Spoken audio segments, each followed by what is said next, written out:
Saudara-saudara yang dikasihi Tuhan Yesus Kristus, selamat bertemu kembali. Minggu ini kita akan merenungkan firman Tuhan dari kitab Zakaria, khususnya pasal 9 ayat 9 sampai ke-17. Sedikit saya akan menjelaskan tentang latar belakang Zakaria. Zakaria adalah seorang nabi yang berasal dari keluarga imam. Ia adalah anak Imam Berehya dan cucu dari Imam Ido dari suku Lewi. Kitab Zakaria ini tergolong singkat dan dibagi menjadi dua bagian utama. Pasal 1 sampai 8 berisi seruan untuk membangun kembali bait Allah.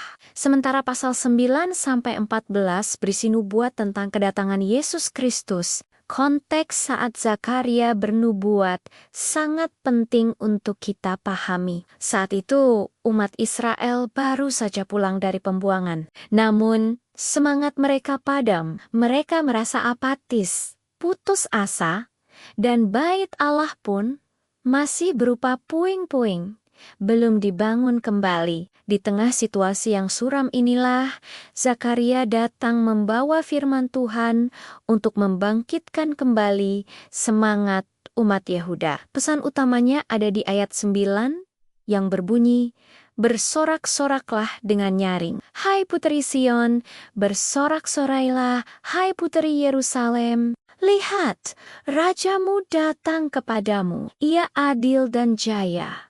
Ia lemah lembut dan mengendarai seekor keledai beban yang muda."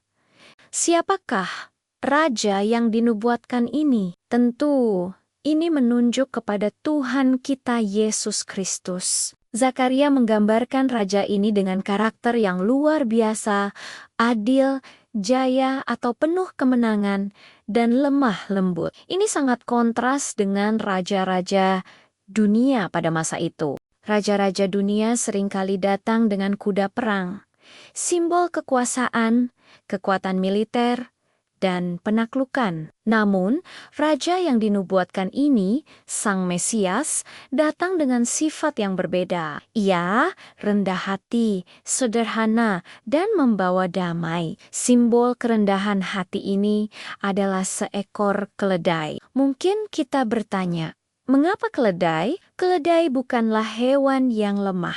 Justru sebaliknya, keledai dikenal sebagai hewan penjaga ternak yang kuat dan tangguh. Instingnya sangat tajam untuk melawan predator. Keledai bisa bertahan di lingkungan yang sulit, tetap tenang, dan tidak mudah panik seperti kuda. Meskipun ukurannya lebih kecil, keledai mampu membawa beban yang sangat berat. Ini adalah gambaran yang sempurna tentang peran Yesus Kristus. Ia datang bukan untuk berperang secara fisik, melainkan untuk membawa beban terberat umat manusia, yaitu dosa. Melalui kayu salib, ia menjadi jembatan perdamaian, mendamaikan hubungan antara kita, manusia yang berdosa, dengan Allah, Sang Pencipta. Seperti yang dikatakan pada ayat 10, ia akan memberitakan damai kepada bangsa-bangsa. Nubuat Zakaria ini juga selaras dengan apa yang dikatakan Nabi Yesaya, bahwa Yesus adalah penasihat ajaib, Allah yang perkasa, Bapa yang kekal, dan Raja damai. Lalu, apa relevansinya bagi kita hari ini? Firman Tuhan ini menjadi cerminan bagi kita semua, anak-anak Tuhan. Mungkin kita dipercayakan sebagai seorang pemimpin, entah itu pemimpin rohani di gereja, pemimpin di tempat kerja, dalam organisasi, dalam keluarga, atau bahkan dalam bisnis kita, dimanapun kita berada. Firman ini mengingatkan kita untuk tidak meniru gaya kepemimpinan duniawi yang seringkali menggunakan kekuasaan dengan kesombongan untuk menekan dan menindas orang lain.